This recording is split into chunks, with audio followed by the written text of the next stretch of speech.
ठीक है। तो यहां से हम लोग देखते हैं, देखो सब कुछ फिजिक्स है, सब कुछ क्या है, फिजिक्स है। केमिस्ट्री वाले कहेंगे सब कुछ केमिस्ट्री है, कहेंगे अगर ये फोन बना हुआ है तो पहले फंडामेंटल पार्टिकल से बना हुआ है, इलेक्ट्रॉन प्रोटॉन न्यूट्रॉन।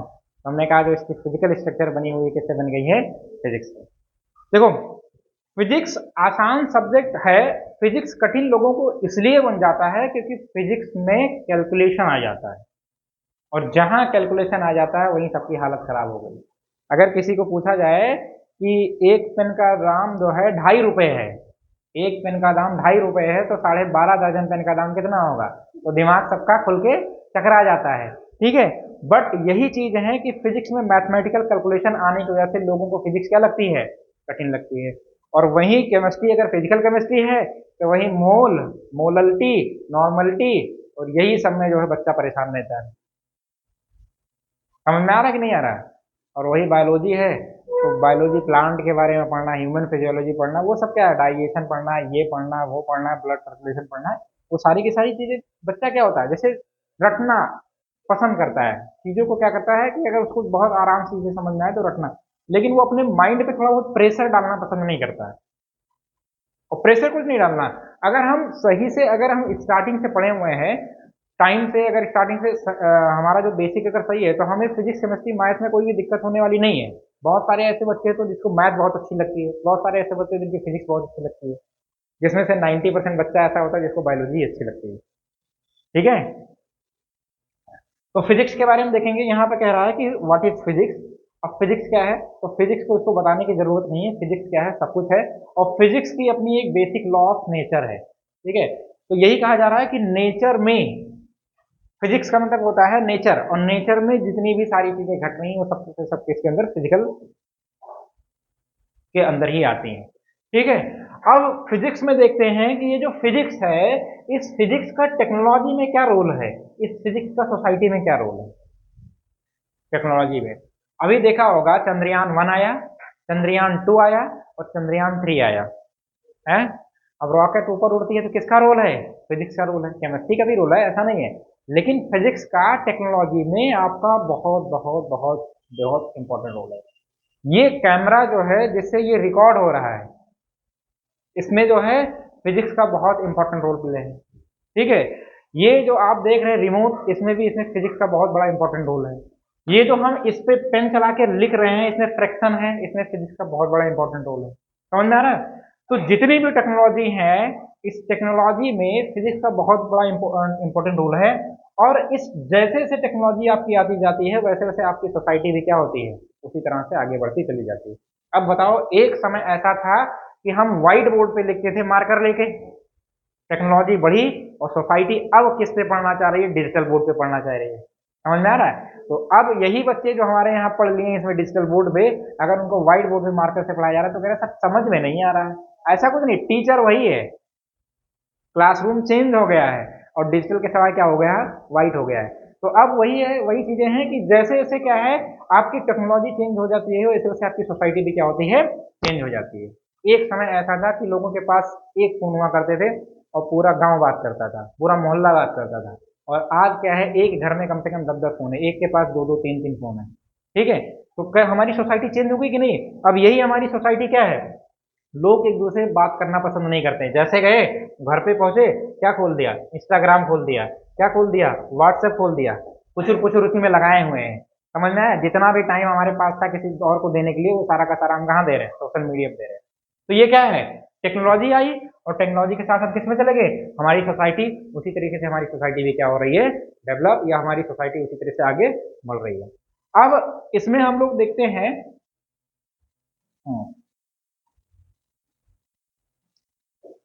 इसमें हम लोग देखते हैं फंडामेंटल फोर्सेस इन नेचर। सब इधर उधर हो गया। देखो, इस फिजिकल वर्ल्ड में ये जो सबसे एक मोस्ट इंपॉर्टेंट है, ये 4 फोर्स की बात करता है। ठीक है, जैसे हम लोग कई सारे फोर्स की बारे में पढ़ते हैं। ठीक है, ग्रेविटेशनल फोर्स, इलेक्ट्रोमैग्नेटिक फोर्स, उसके बाद फ्रैक्शन फोर्स। ठीक है, कई सारे फोर्स के बारे में बात करते हैं। तो इस फिजिक्स में कहा गया है कि अगर जितने भी हमारे यूनिवर्स में फोर्स हैं वो सारे के सारे क्या हैं, 4 ही फंडामेंटल फोर्स से नीचे बने हुए हैं। समझ में आ रहा है कि नहीं आ रहा है? Electrostatic force.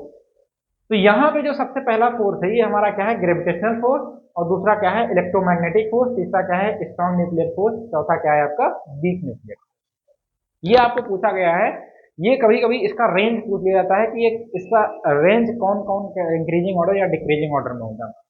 तो ग्रेविटेशनल फोर्स एक ऐसा फोर्स है जो लार्ज हेवनली बॉडीज के बीच में लगता है। जैसे एक प्लेनेट दूसरे प्लेनेट से, ठीक है, ग्रेविटेशनल फोर्स से बंधा हुआ है, ठीक है, एक गैलेक्सी दूसरी गैलेक्सी ग्रेविटेशनल फोर्स से बंधी हुई है। इसीलिए तो हम लगाते हैं, मान लो एक प्लेनेट ये, दूसरा प्लेनेट ये, इस प्लेनेट का मास कितना, m1, इस प्लेनेट का मास कितना, m2, और इन दोनों के बीच में डिस्टेंस कितना, d। तो फोर्स निकालते हैं तो F इक्वल टू क्या होता है, G m1 multiplied by m2 divide by कितना, d स्क्वायर। यही तो निकल के आता है, यही तो निकल के आता है फोर्स। इसी को हम लोग कहते हैं ग्रेविटेशनल कांस्टेंट, ठीक है। अब जब हम अर्थ के सरफेस पे देखते हैं तो अर्थ के सरफेस पे जो हमारी ग्रेविटी होती है वो कितनी होती है, 9.8, 9.8, या इसी को अप्रोक्सीमेटली हम लोग क्या लेते हैं, 10, ठीक है। तो इन चारों फंडामेंटल फोर्सेस में से, ठीक है, जो ग्रेविटेशनल फोर्स है ये सबसे वीकेस्ट फोर्स है। सबसे वीकेस्ट का मतलब सबसे कमजोर फोर्स है, ठीक है। और ये जो ग्रेविटेशनल फोर्स है हमारे अर्थ पे 9.8 लगता है। समझ में आ रहा है कि नहीं आ रहा? यही जैसे जैसे हम क्या जाते हैं, हाइट पे चले जाते हैं, वैसे वैसे हमारी ग्रेविटी इंक्रीज होगी कि डिक्रीज होगी, डिक्रीज हो जाती है। जैसे जैसे जमीन के अंदर चले जाते हैं वैसे वैसे हमारी ग्रेविटी क्या हो जाती है, डिक्रीज हो जाती है, ठीक है।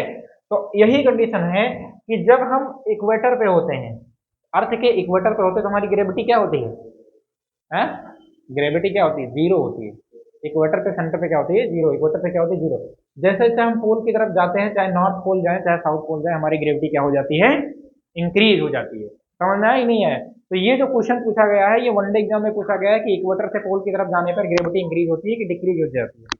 तो ग्रेविटी क्या हो जाती है, इंक्रीज हो जाती है।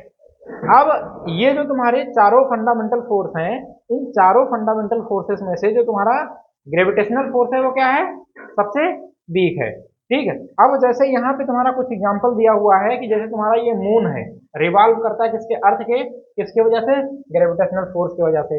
ये जो तुम्हारी टाइड्स, ओशियन में जो टाइड्स आती हैं, टाइड्स, ठीक है, जैसे जिसको कहते हैं हम लोग ज्वार और भाटा, टाइड्स और ईट, ठीक है, ज्वार और भाटा, ये जो लहरें होती हैं समुद्र में आती हैं वो किसकी वजह से, ग्रेविटेशनल फोर्स की वजह से। जैसे मान लो आपकी एक प्लेट है, एक प्लेट में अगर आपने पानी ले लिया तो प्लेट अगर बड़ी है तो पानी क्या होगा, कम छलकेगा। लेकिन अगर प्लेट भरा हुआ है, अगर प्लेट छोटा है तो पानी अगर इसको हिलाओगे तो गिरेगा कि नहीं गिरेगा। तो यहाँ पे जो है ग्रेविटेशनल फोर्स की वजह से तुम्हारा क्या होता है, टाइड्स आता है, ठीक है। उसके बाद तुम्हारा अर्थ और मून तो बता ही दिया गया है कि इसमें क्या लगती है, आपका ग्रेविटेशनल फोर्स लगता है। आगे इसी में हम लोग देखते हैं कि दूसरा जो आता है ग्रेविटेशनल फोर्स से जो थोड़ा जो स्ट्रॉन्ग फोर्स होता है जिसका नाम है इलेक्ट्रोमैग्नेटिक फोर्स। क्या नाम है, इलेक्ट्रोमैग्नेटिक फोर्स। और इलेक्ट्रोमैग्नेटिक फोर्स का मतलब है जहां पर इलेक्ट्रिक और मैग्नेटिक फील्ड दोनों हो, इलेक्ट्रिक फोर्स और मैग्नेटिक फोर्स दोनों हो। इलेक्ट्रिक फोर्स और मैग्नेटिक फोर्स का सम ही क्या कहलाता है, इलेक्ट्रोमैग्नेटिक फोर्स। उसी को तो हम लोग लेंजला कहे थे, लॉरेंज फोर्स, लॉरेंज फोर्स क्या कहता, लॉरेंज फोर्स। तो ये एक इस ऐसा फोर्स है, ये एक ऐसा फोर्स है जो तुम्हारा क्या करता है कि ये फिजिकल इंटरेक्शन के लिए तुम्हारा लगता है अगर electrical charge of the particle, किसी चार्ज पार्टिकल के बीच में लगता है या किसी मैग्नेटिक पार्टिकल के बीच में लगता है, ठीक है। जैसे अगर कोई चार्ज यहाँ पे है, एक पॉजिटिव और दूसरा भी पॉजिटिव है, तो इनके बीच में जो रिपल्सन फोर्स लगेगा वो क्या लगेगा, इलेक्ट्रिक फोर्स लगता है। उसी को हम लोग, अगर मैग्नेट है तो मैग्नेटिक फोर्स लगेगा। अगर चार्ज क्या है, नेगेटिव है, और दूसरा चार्ज भी क्या है, नेगेटिव है, तो उसके बीच में क्या लगेगा, तुम्हारा रिपल्सन फोर्स लगेगा, ठीक है। अब अगर एक पॉजिटिव है और एक क्या है, नेगेटिव है, तो इनके बीच में तुम्हारा लगेगा वो क्या लगेगा, अट्रैक्शन फोर्स लगेगा, ठीक है। तो ये जो फोर्स जो क्रिएट करता है इसको हम लोग कहते हैं इलेक्ट्रोमैग्नेटिज्म फोर्स। इलेक्ट्रोमैग्नेटिक फोर्स जो होता है वो ग्रेविटेशनल फोर्स से क्या होता है, स्ट्रांग होता है। चाहे इसका एक्सपेरिमेंट करके हम देख सकते हैं कि अगर एक मैग्नेट लेके आते हैं, अगर ये मैग्नेट का नॉर्थ पोल है, अगर ये साउथ पोल है, तो नॉर्थ पोल और साउथ पोल एक दूसरे के पास लेके आते, तो ग्रेविटेशनल फोर्स से क्या है, जैसे ग्रेविटी जहां हम अर्थ पे हैं तो हमें बहुत ज्यादा फील कहाँ होती है, चल तो लेते हैं ना, लेकिन हमें फील नहीं होती है, ग्रेविटी लगती है, ठीक है। अब किसी भी चीज को ऊपर फेंकते हैं तो ग्रेविटी की वजह से नीचे आता तो ये पता चल गया कि हाँ हाँ, लेकिन इतनी स्ट्रांग नहीं लगती कि तुरंत खींच लेगी, है ना। तो अगर हमने क्या ले लिया यहाँ पे, जैसे हमने ले लिया ये नॉर्थ पोल है और ये साउथ पोल है, और नॉर्थ पोल और साउथ पोल एक दूसरे से क्या करेगा, अट्रैक्ट करेगा, ठीक है। तो मैग्नेट जब लेके आते हैं तो मैग्नेट का अपना क्या होता है, एक फील्ड होता है, या जैसे जब चार्ज होता है, चार्ज अगर पॉजिटिव या नेगेटिव होती है तो वो अपना फील्ड क्रिएट करके क्या कर सकता है, अट्रैक्शन या रिपल्शन कर सकता है। तो ऐसे इस फोर्स को हम लोग कहते हैं इलेक्ट्रोमैग्नेटिक फोर्स। इलेक्ट्रोमैग्नेटिक फोर्स जो होता है वो आपका ग्रेविटेशनल फोर्स से क्या होता है, स्ट्रॉन्गर होता है, ठीक है। अब इसी में हम लोग आगे आते हैं और यहाँ पे देखते हैं आपका strong nuclear force. Strong nuclear force, strong nuclear force का मतलब इन चारों फोर्स में सबसे स्ट्रॉन्ग जो है, सबसे स्ट्रॉन्ग कौन सा है, सबसे स्ट्रॉन्ग फोर्स है तुम्हारा स्ट्रॉन्ग न्यूक्लियर फोर्स। ये ऐसा क्यों है, क्योंकि आपको पता है कि न्यूक्लियर फोर्स का मतलब है न्यूक्लियस के अंदर लगने वाला फोर्स ही हम लोग क्या कहते हैं, न्यूक्लियर फोर्स कहते हैं। अब न्यूक्लियर फोर्स का मतलब है कि कोई भी एटम है तो उस एटम में ये जो न्यूक्लियस होता है, न्यूक्लियस के अंदर क्या होता है, न्यूट्रॉन और प्रोटॉन होता है, ठीक है। न्यूक्लियस के अंदर क्या होता है, न्यूट्रॉन और प्रोटॉन होता है। जब न्यूक्लियस के अंदर न्यूट्रॉन और प्रोटॉन होता है तो आपको पता है अगर हाइड्रोजन है, हाइड्रोजन 1s1 हाइड्रोजन है, उसके बाद हीलियम है, हीलियम है तो कितना, हीलियम है तो इसका मतलब प्रोटॉन की संख्या कितनी, 2। अब उसके मान लो लिथियम है, तो लिथियम है तो इसका मतलब कितना, 7, तो प्रोटॉन की संख्या कितनी, 3। अब प्रोटॉन का नेचर कैसा, पॉजिटिव। अगर प्रोटॉन का नेचर पॉजिटिव है तो बताओ यहाँ पे 3 प्रोटॉन है, और न्यूक्लियस के अंदर एक इतनी छोटी न्यूक्लियस, उस छोटी न्यूक्लियस के अंदर प्लस प्लस चार्ज कैसे रह सकता है, कैसे रह सकता है, नहीं रह सकता ना, क्यों, प्लस प्लस चार्ज इसलिए रह सकता है, इसका मतलब क्या है, न्यूट्रॉन का नेचर जब पॉजिटिव है तो 3 प्रोटॉन है, 3 प्रोटॉन एक दूसरे से जो बंधे होते हैं वो स्ट्रॉन्ग न्यूक्लियर फोर्स की वजह से ही बंधे होते हैं। समझ में आ रहा है कि नहीं आ रहा है, क्योंकि नेचर में कैसे हैं, पॉजिटिव है। इसलिए मैंने कहा अगर नॉर्थ पोल लेके आएंगे तो एक दूसरे को क्या करेगा, रिपेल करेगा। तो कहने का मतलब है अगर पोलरिटी सेम होगी, तो पोलरिटी सेम होगी तो क्या करेगा, वो रिपेल करेगा। तो इसीलिए जो तुम्हारा स्ट्रॉन्ग न्यूक्लियर फोर्स होता है वो तुम्हारा न्यूक्लियस के अंदर लगता है। उसके बाद इसी में तुम्हारा आता है एक जो है वीक न्यूक्लियर फोर्स। क्या आता है इसी में, वीक न्यूक्लियर फोर्स। और ये जो वीक न्यूक्लियर फोर्स होता है ये भी तुम्हारे क्या होता है, एटम्स के बीच में ही लगता है। इन दोनों में बहुत ज्यादा डिफरेंस नहीं होता। बस अगर हम देखेंगे तो सबसे ज्यादा स्ट्रांग कौन होता है, सबसे ज्यादा तुम्हारा नंबर 1 में कौन आता है, strong, strong nuclear force. Strong nuclear force के बाद क्या आता है, वीक न्यूक्लियर आता है। वीक न्यूक्लियर के बाद तुम्हारा क्या आता है, इलेक्ट्रोमैग्नेट, ठीक है, इलेक्ट्रोमैग्नेटिक फोर्स। उसके बाद आता है तुम्हारा ग्रेविटेशनल, ठीक है, ग्रेविटेशनल फोर्स आता है। इसका मतलब क्या है कि इन दोनों में बहुत ज्यादा डिफरेंस नहीं है, बस थोड़े ही डिफरेंस है। और ये भी तुम्हारा किसके बीच में लगता है, किसी भी एटम के अंदर, न्यूक्लियस के अंदर, ये भी किसी भी एटम के न्यूक्लियस के अंदर, और ये तुम्हारा चार्ज या मैग्नेट के अंदर लगता है, मैग्नेटिक फील्ड या चार्ज के, ठीक है। अब उसके बाद ग्रेविटेशनल फोर्स की तुम्हारी 2 हेवनली बॉडीज के बाद, अब इसी के पास जितने भी तुम्हारे फोर्स क्रिएट हुए हैं इन्हीं चारों फंडामेंटल्स हैं। जैसे हम लोग फिजिकल फंडामेंटल क्वांटिटी पढ़ते हैं तो कितने पढ़ते हैं, 7 पढ़ते हैं, और 7 के बाद जितने भी हमारे फंडामेंटल वो आए हैं सारे के सारे क्या हैं, ड्राइव क्वांटिटी हैं। तो उसी तरह हमारे जो है ये 4 फोर्स हमारे क्या है, मेजर हैं, और इन्हीं चारों फोर्स के बारे में क्या है, इसमें फिजिकल वर्ल्ड में थोड़ा बहुत जो है पढ़ना है, बाकी सब क्या है, बेकार है, ठीक है। आ गया। अब उसके बाद फिजिक्स की कुछ अपनी लॉ है, कुछ अपनी नेचर है, ठीक है। फिजिक्स की अपनी क्या है, लॉ। देखो फिजिक्स की लॉ ये है कि अगर कोई भी चार्ज है तो चार्ज क्या होगा, कंजर्व होगा। कोई भी फोर्स है तो फोर्स कंजर्व होगा, मोमेंटम कंजर्व होगा, एनर्जी कंजर्व होगी, ठीक है। यही तुम्हारी क्या है, फिजिक्स की एक क्या लॉ है। तो physical quantity that remain unchange, कोई भी ऐसी फिजिकल क्वांटिटी जो अनचेंज हो, मतलब रिमेन अनचेंज मतलब हमेशा क्या हो, कांस्टेंट बनी रहे, उसी को हम लोग कहते हैं कंजर्व क्वांटिटी। क्या कहते हैं हम लोग, कंजर्व क्वांटिटी। और कंजर्व क्वांटिटी को ही हम लोग देखते हैं यहाँ पे, आप कंजर्वेशन ऑफ द मास, मास कभी भी चेंज होता है, मास नीचे ऊपर कहीं भी लेके जाए, चाहे मून पे लेके जाए, चाहे जहां लेके जाए, मास कभी भी चेंज नहीं होता है। चेंज जो तुम्हारा होता है वो तुम्हारा क्या होता है, वेट होता है, ठीक है। वेट एक टाइप का फोर्स होता है। तो कहा गया है कि वेट और मास का इक्वल होगा, है वेट और मास दोनों इक्वल होगा? नहीं होगा, वेट और मास दोनों इक्वल नहीं होगा, क्योंकि W इज इक्वल टू क्या होता है? mg होता है, और mg का मतलब क्या है? ये एक टाइप का वेट क्या है? फोर्स है। क्या है? फोर्स है। इसलिए वेट की जो यूनिट होती है वो तुम्हारी क्या होती है?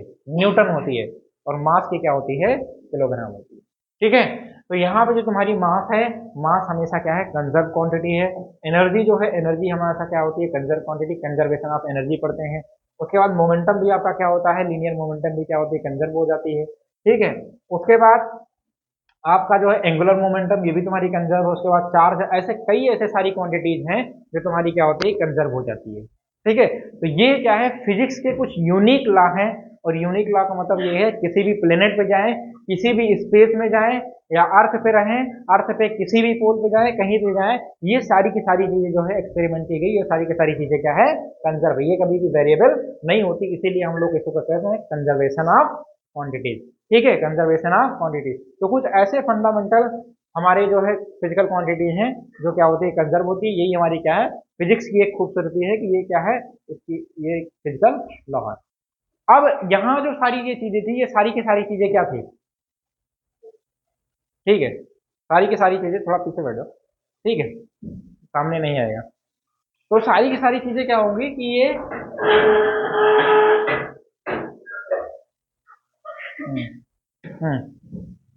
यहाँ पे जो सारी चीजें हैं, वो सारी की सारी चीजें तुम्हारी खाली यही थी कि फिजिक्स के बारे में आप सीखो, फिजिक्स कह क्या रहा है, फिजिक्स के कौन से लॉ हैं, और फिजिक्स की जो सारी सारी टेक्नोलॉजी है, ये टेक्नोलॉजी का क्या इम्पैक्ट है, या हमारे जो जनरेशन है या आने वाली टाइम है, ये हमारे फिजिक्स का क्या इम्पैक्ट डाले।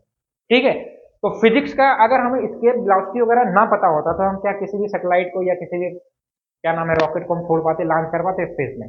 नहीं पता कर पाते ना। तो उसमें फिजिक्स का बहुत ज्यादा इंपॉर्टेंट रोल प्ले हो जाता है। ठीक है, अब यहां से जो तुम्हारा क्वेश्चन है, ये जो हमारा यूनिट एंड मेजरमेंट बहुत इंपॉर्टेंट टॉपिक है।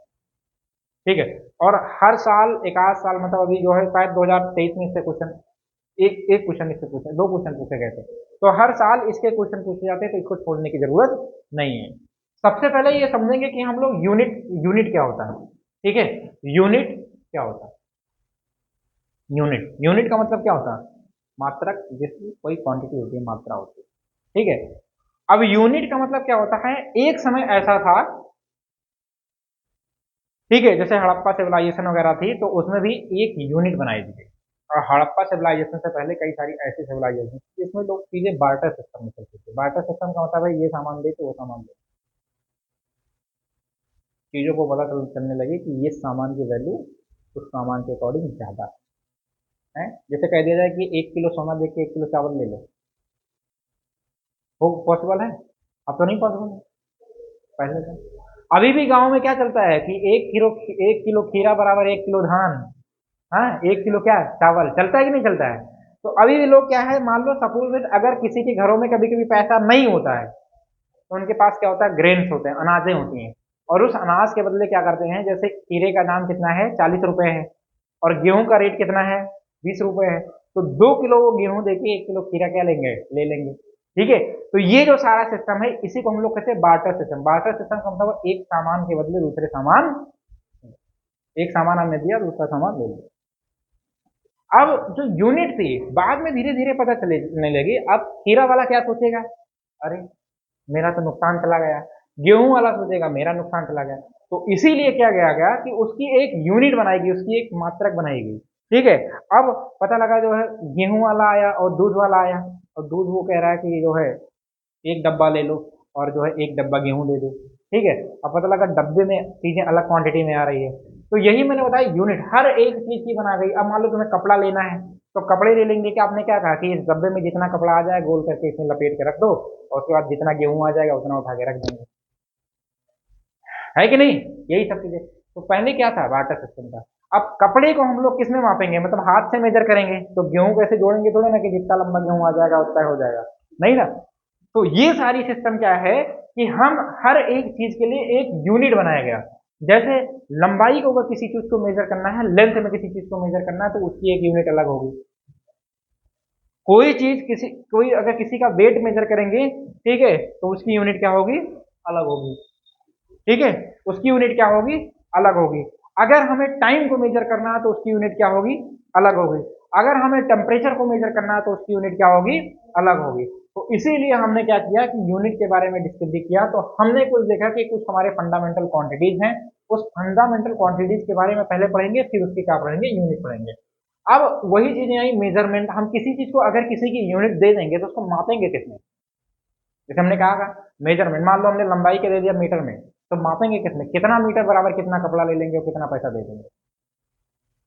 कुछ तो एक मेजरमेंट होना चाहिए कि 1 मीटर है, और फिर 1 मीटर में कितने सेंटीमीटर है, फिर 1 मीटर में कितने फीट, होता कि नहीं होता। तो कपड़े का मेजरमेंट ऐसे नहीं कहते कि 5 फीट कपड़ा दे दो, नहीं कहते ना। अब चाहे यहाँ इंडिया में रहो, अमेरिका में रहो, चाइना में रहो, जापान में, सब 2.25 मीटर कपड़ा लगेगा, ठीक है, 2.15। तो यही सब सारी चीजें क्वांटिटी का 2.25, ठीक है, 2.25, 2.25 मीटर कपड़ा। तो यहाँ पे किसी चीज को मेजर करने के लिए हमने सबसे पहले क्या लेके आए, फंडामेंटल फिजिकल क्वांटिटी। और फंडामेंटल फिजिकल क्वांटिटी हमारी कितनी है, 7। फंडामेंटल फिजिकल क्वांटिटी हमारी कितनी है, 7। तो सबसे पहले हम लोग देखते हैं इस 7 फंडामेंटल फिजिकल क्वांटिटी के बारे में। ये 7 फंडामेंटल क्वांटिटी आप लोगों को पता है कि नहीं पता है, बताओ। सबसे पहले जो फंडामेंटल फिजिकल क्वांटिटी हमारी क्या आती है, बोलो। फंडामेंटल हमारी जो आती है, फंडामेंटल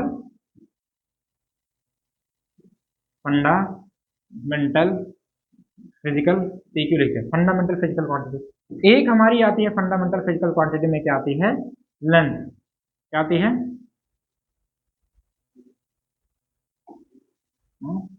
थोड़ा साफ लिखिए।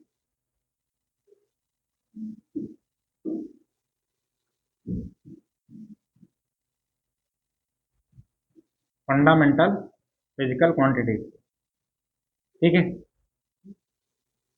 तो सबसे पहले क्या लिखेंगे, लेंथ, और उसके बाद दूसरा हमारा आएगा मास, तीसरा हमारा क्या है, टाइम है, ठीक है। उसके बाद क्या है, चौथा क्या है, टेम्परेचर है। अब टेम्परेचर में भी कई सारे डिस्प्यूटेड है। चौथा, पांचवा क्या है हमारा, करंट इलेक्ट्रिसिटी। और उसके बाद हमारा क्या है, ल्यूमिनस इंटेंसिटी, लुमिनस इंटेंसिटी। उसके बाद क्या है, अमाउंट ऑफ सब्सटेंस। तो ये सब सारी चीजें क्या है, हमारी फंडामेंटल फिजिकल क्वांटिटी है। अब इस फंडामेंटल फिजिकल क्वांटिटी जब देखी गई तो फंडामेंटल फिजिकल क्वांटिटी हमारे कितने थे, 7 थे। और इसी 7 फंडामेंटल फिजिकल क्वांटिटी से क्या बना दी गई, ड्राइव यूनिट ड्राइव क्वांटिटी बना दी गई, ठीक है। अब यहाँ पे मान लो अगर किसी का हमें वैल्यूम निकालना हो, किसी का एरिया निकालना हो, क्या निकालना हो, एरिया। तो एरिया कैसे होगा, एरिया मान लो अगर हम रेक्टेंगल का निकाल रहे हैं, ठीक है, या एरिया मान लो हम सर्किल का निकाल रहे हैं, ठीक है। तो एरिया निकालने के लिए हम लोग क्या करेंगे, मान लो लेंथ इंटू ब्रेथ। अब लेंथ और ब्रेथ का मतलब ये क्या है, 2 डायमेंशनल है। तो अब बात आ गई लंबाई को, चौड़ाई को, ऊंचाई हो, कोई भी चीज हो, चाहे लंबाई हो, चाहे चौड़ाई हो, चाहे ऊंचाई हो, सबको किसमें मेजर करेंगे, मीटर में मेजर करेंगे, ठीक है। तो यहाँ पे जैसे जैसे ड्राइव की क्वांटिटी आई, तो इसी 7 फंडामेंटल क्वांटिटी से हम लोगों ने क्या बनाया, ड्राइव क्वांटिटी बनाई। क्योंकि आज टाइम हो गया है, तुम लोग अपना देख लो, क्योंकि हमें लगता है सर भी आ जाएंगे, ठीक है, आ गया ना। तो फंडामेंटल क्वांटिटी कल वाला जो है, यहाँ से हम लोग क्या करेंगे, स्टार्ट करेंगे इस चैप्टर को। और ये चैप्टर क्या है, छोड़ना नहीं है, ठीक है, ये चैप्टर छोड़ना नहीं है। और यहाँ से क्या करना है, जितनी सारी चीजें बंद हुआ, ये चल रहा है,